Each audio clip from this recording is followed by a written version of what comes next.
दोस्तों ये बात कहने में तो बड़ी अच्छी लगती है कि कोई भी लैंग्वेज आपकी योग्यता को नहीं दर्शाती है और चाहे आपको इंग्लिश आती हो या नहीं इट डजेंट मैटर। लेकिन क्या ये बात सच है? नहीं ना। आज के टाइम को देखते हुए कहा जा सकता है कि इंग्लिश बोल आना और बोलना दोनों ही बहुत ज़रूरी है। चाहे आप कोई इंटरव्यू दे रहे हो या किसी से नॉर्मली बात ही क्यों ना कर रहे हो, आपको इंग्लिश बोलनी पड़ जाती है कहीं ना कहीं तो। और ख़ास बात, इंग्लिश बोलने वालों की संख्या दिन प्रतिदिन बढ़ती जा रही है। करेंटली और ग्लोबली मोर देन 1 बिलियन लोग इंग्लिश बोल रहे हैं। तो इस बदलते दुनिया को देखते हुए आपको भी बदलना पड़ेगा। तो आपको बदलने के लिए मैं आई हूँ। तो अगर आपको मेरे पे विश्वास है तो पूरी वीडियो देख के जाना। और फ्रेंड्स, आप देख रहे हो English to Hindi translation HK।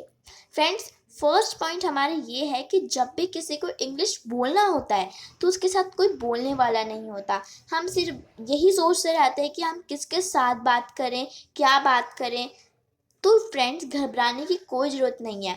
आपको खुद, जैसे कि आप कोई इंटरव्यू दे रहे हो, आप ये मान लीजिए आजकल गूगल, यूट्यूब, बहुत सारे ऐप्स भी आते हैं जिससे आप इंग्लिश मतलब उससे बात कर सकते हो। तो फ्रेंड्स, इस ऐप के लिंक्स मैंने डिस्क्रिप्शन में दे रखे हैं, आप वहाँ से जाके इन ऐप्स को डाउनलोड भी कर सकते हो। तो फ्रेंड्स, अगर आपको इंग्लिश बोलनी है और कोई आपके पास है नहीं तो आप उन ऐप से भी कर सकते हो। मैंने तो इंग्लिश सिर्फ और सिर्फ खुद से सीखी थी कि मैं एक इंटरव्यू दे रही हूँ, आप सो रहे हो या कुछ सोच रहे हो, सपने देख रहे हो। देखो, सपने तो आप इंग्लिश में देख नहीं सकते हो, हिंदी में ही देखोगे ना, ठीक है। तो क्या आप कुछ भी सोच रहे हो, चाहे आप टाइम देख रहे हो, चाहे कुछ भी बैठे हो फ्री में, तो आप क्या करो, आप जो भी चीज़ है उसे दिमाग में रख लो और दूसरों से बात करने की कोशिश करो। दूसरे हंस रहे हैं तो हंसने दो, दूसरे आपका मजाक उड़ाने दो। दुनिया का काम ही है बोलना, ठीक है। तो हमारी सेकंड टिप ये है कि आपको ग्रामर से कोई लेना देना नहीं है। मैं ये नहीं बोल रही कि आप ग्रामर मत सीखो, ग्रामर सीखो, लेकिन सबसे पहले आपकी स्पीकिंग स्किल सही रख लो। आप ये एक्सेंट मत देखो कि आपका एक्सेंट क्या है। एक्सेंट मायने नहीं रखता, मायने ये रखता है कि आप इंग्लिश बोलते हो, आपको इंग्लिश आती है या नहीं आती है। आप पहले ग्रामर मत सीखो। अगर आप ग्रामर सीखोगे ना तो मैं आपको बता रही हूँ, आप कभी भी नहीं सीख पाओगे इंग्लिश। तो अगर आपको इंग्लिश सीखनी है तो आप पहले ग्रामर मत सीखो, स्पीकिंग स्किल्स सुधारो। जैसे कि बुक पढ़ना, आपकी फेवरेट बुक ही पढ़ो, क्योंकि अगर आप कोई और बुक पढ़ोगे तो आपका मन नहीं लगने वाला उसमें। और अगर आप उस बुक को पढ़ भी रहे हो तो आपके दिमाग में कुछ बैठने नहीं वाला। सेल्फ असेसमेंट करो, जैसे दूसरों से बात करो, दूसरों से बातचीत करने की कोशिश करो। अगर किसी को इंग्लिश आती है, आपके पास कोई भी पीपल है जिसको इंग्लिश आती है, तो आप उसके साथ कॉन्वर्सेशन करो। अगर आप गलत बोलते हो तो आप उससे पूछो कि क्या मैं सही बोल रहा हूँ या मैं गलत बोल रहा हूँ। आप खुद से बात करने की कोशिश करो। अगर जिनको खुद से बात करने की कोशिश करते हैं जो लोग, उनके लिए तो ये बहुत ही अच्छा है। एक अच्छे माहौल में रहो, जैसे इंग्लिश, जहाँ पे लोग इंग्लिश बोलते हैं। जैसे कि अगर आप इंग्लिश मीडियम स्कूल में पढ़ते हो और अगर आपको नहीं आती तो आप लिसनिंग स्किल बनाओ, इंग्लिश सॉन्ग सुनो, इंग्लिश मूवीज़ देखो इंग्लिश से।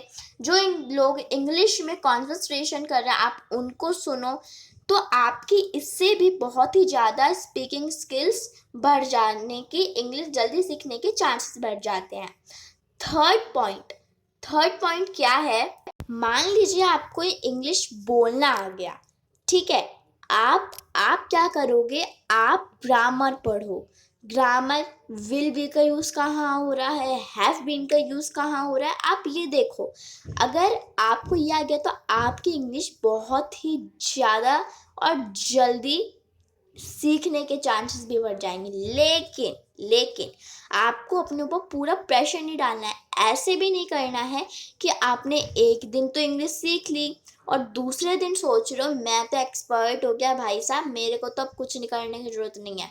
नहीं, आपको कम से कम 5 से 6 डेज रोज़ प्रैक्टिस करनी है। 5 से 6 डेज़ में आप और इम्प्रूव हो जाओगे, लेकिन आपको 1 से 2 मंथ से लेकर आपको क्या करना है, उसकी प्रैक्टिस करनी है ग्रामर की, जब तक आपको फुल कोर्स ना हो जाए ग्रामर का।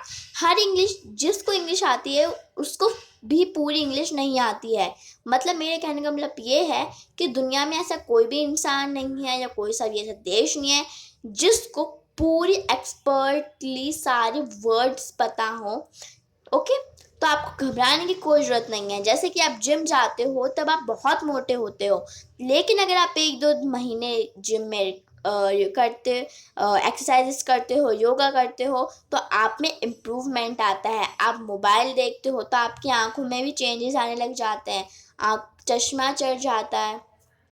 वैसे ही अब मान लीजिए आपको इंग्लिश आ गई, आप किसी ऐसे बच्चे को या किसी ऐसे इंसान को रखिए अपने पास जिसे इंग्लिश सीखना है, फिर आप उसे इंग्लिश सिखाइए, तो आपको भी पता चल जाएगा कि कैसे आपने इंग्लिश सीखी। उस बच्चे को भी पता चल जाएगा, उसका भला भी हो जाएगा और आपको अपना अंदर की बातें भी पता चल जाएंगी कि आपको कितनी इंग्लिश आती है। 21 डेज उससे बात करिए इंग्लिश में, आप उसके अंदर भी सुधार देखेंगे और अपने अंदर भी। अब आती है कॉन्फिडेंट की बात। अरे भाई, अब आपने इंग्लिश भी सीख ली, अब कॉन्फिडेंट में क्या चाहिए, इंग्लिश आती है, बोलो भाई। कॉन्फिडेंट का मतलब क्या होता है कि आप बिना डरे बोलते हो, बिना हिचकिचाए। जैसे मैं अभी आपके सामने बोल रही हूँ हिंदी, ऐसे ही मैं इंग्लिश में आपके साथ बात करूँ, मेरे को इंग्लिश आती है तो मैं आपके साथ कॉन्फिडेंटली बात कर सकती हूँ। तो यही होता है भाई कॉन्फिडेंट, और क्या करना है अब आपको कॉन्फिडेंट का, सब तो आ गया। तो फ्रेंड्स, अगर आपको मेरी वीडियो पसंद आई है, थोड़ा सा भी मोटिवेशन मिला है, तो प्लीज़ मेरे यूट्यूब चैनल को सब्सक्राइब कर दो। ऐसे ही वीडियोस देखने के लिए बेल आइकन भी प्रेस कर दो, और वीडियो पसंद आए तो कमेंट में वेरी नाइस लिखो और लाइक कर दो। मिलते हैं ऐसे नेक्स्ट वीडियो में, तब तक के लिए बाय।